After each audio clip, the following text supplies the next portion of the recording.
What's going on, guys? I'm here with another Black Ops 3 gameplay. Quickly, I just want to fix something that I made a mistake on, which is the 10th specialist being in supply drops. I'm not sure really. There's a lot of speculation going on right now that the Blackjack 10th specialist, however you want to call it, is going to be in a contract instead of a supply drop, which is really good. A big hand to Treyarch on that part. If it is confirmed that it's going to be in a contract 100%, it might not be DLC. It might be like the FAMAS or something. Like, it's in game, anyone can get it, but it's not like DLC exclusive. If a season pass holders get the specialist for free or without any work, which would be really nice. Personally, I'm not a season pass holder, but some of my friends are, and it'd be really nice to see that Treyarch is treating season pass holders like they should have from the start of the life cycle of Black Ops 3, which is really sad about what they did, like just holding back all the DLC weapons from all the season pass holders, even though they said that they would give these season pass holders everything. They don't need to really work for it or anything. They'll just give it to them, which they didn't. But on to further, Black Ops 1 is now backwards compatible. Yes, it is backwards compatible, but only on the Xbox One right now. I think it's mostly just so they could boost sales on the Xbox One. I don't really know why Activision would want to do that, but I think it's going to come to PS4 soon, so if you're a PS4 user, stay tuned to that. It'll come to us soon. Personally, I'm a PS4 user as well, so you just gotta wait before it comes over to PS4. Which I think bringing back Black Ops 1 is really good, because Black Ops 1, in my opinion, best COD ever made. On my hand, best COD ever made, next to COD 4, MW2. Well, MW2 wasn't like perfect. It had its annoyances. I'm not gonna name any just because everyone should probably know them by now, since the game's been out for like almost 10 years. I don't really know, but it is really cool that they're bringing Black Ops 1 to next gen for us. I don't know if it's like a remastered version or something, or like how you get it. I think it's just a free download if you have played Black Ops 1. I'm not really sure. Us PS4 users might have to pay for it, just because there's more PS4 users out there than Xbox One users. I don't know why. I ain't complaining. Black Ops 1 is coming back to us, just like COD 4. Like, I feel like they're trying to do the same thing, get people hyped for COD 4 remastered, even though they're going to be forced to buy Infinite Warfare, which I don't know if it's going to be good or not. I ain't no COD VIP. I'm just some average person. If I was a COD VIP, I'd probably give a tiny bit of information on it, just because I don't want people like waiting all day. I'm not that kind of person. But the cool thing today that I saw personally, which was only today, is the Dragon Ball Xenoverse 2 trailer, which has me really hyped. But they didn't show like gameplay on it just yet. It's mostly just cutscenes, like the Nappa cutscene, Frieza cutscene. I think there's a Cell cutscene in there too. They also have when Frieza destroys Planet Vegeta with Bardock in the Supernova Death Ball thing. I think I'm just gonna call it Supernova.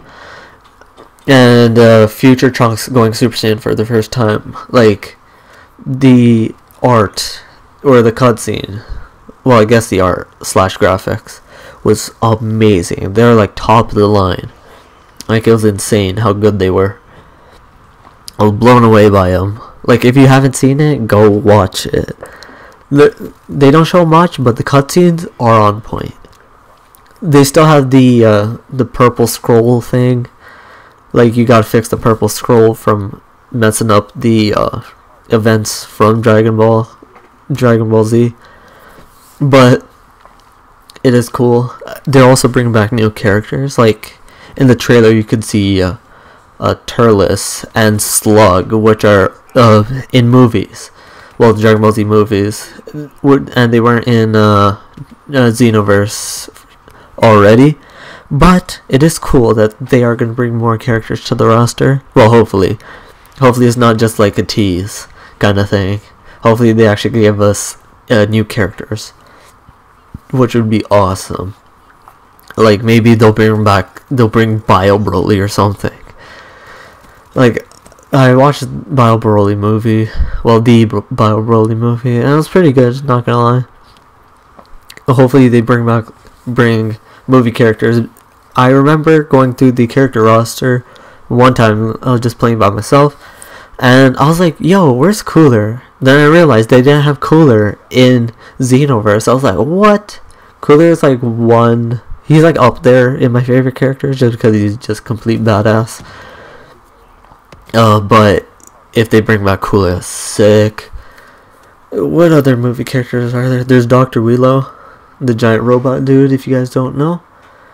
He's basically a giant robot with a brain in the pod thing, sort of like androids. I don't know how to describe it really. That would be really cool. They might bring the Cooler soldiers. Like I don't know their names, surprisingly, but I have seen the movie like 5 times. Like the Cooler soldiers, like the main fleet is like the Ginyu Forest of Cooler. Slug's badass people. Like they could just increase the character roster by like an insane number.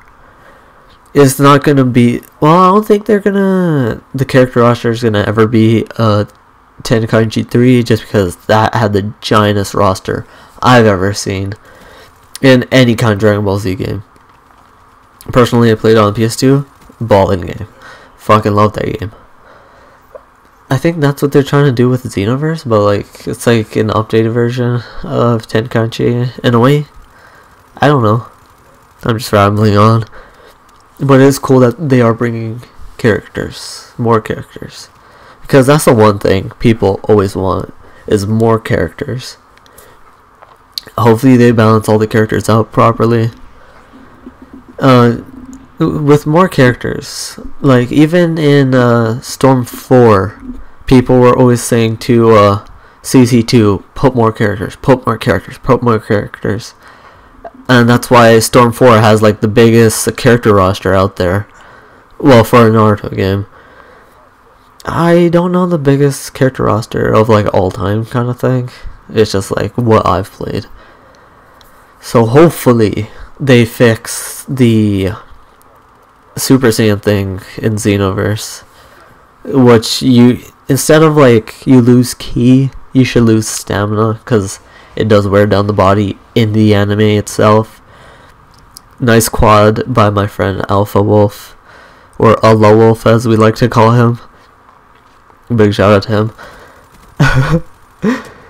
But if they do rebalance Super Saiyans or unlock potential, it would be really good. Like in Xenoverse, they could have patched it easily by adding like a 10 megabyte patch of just like fixing the Super Saiyan stuff or the unlock potential stuff, which doesn't drain down stamina but it drains down ki.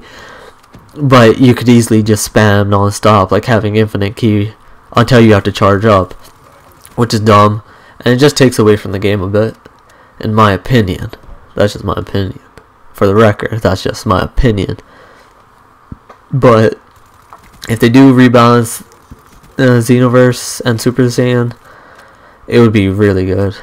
Personally, I have a spam character, and that's just to beat levels and try to level up fast as possible. But I really hate spamming. It's so boring to me. Like I like being in the action itself. Like I even tell my friends that I can't I'm not a spammy character type person. I rather play with skill a lot more than just spam one move over and over and over, which is really boring. But that is the end of the gameplay and the end of the commentary. So thank you guys for watching this video. I greatly appreciate any kind of support, and I'll see you guys in my next video. Later.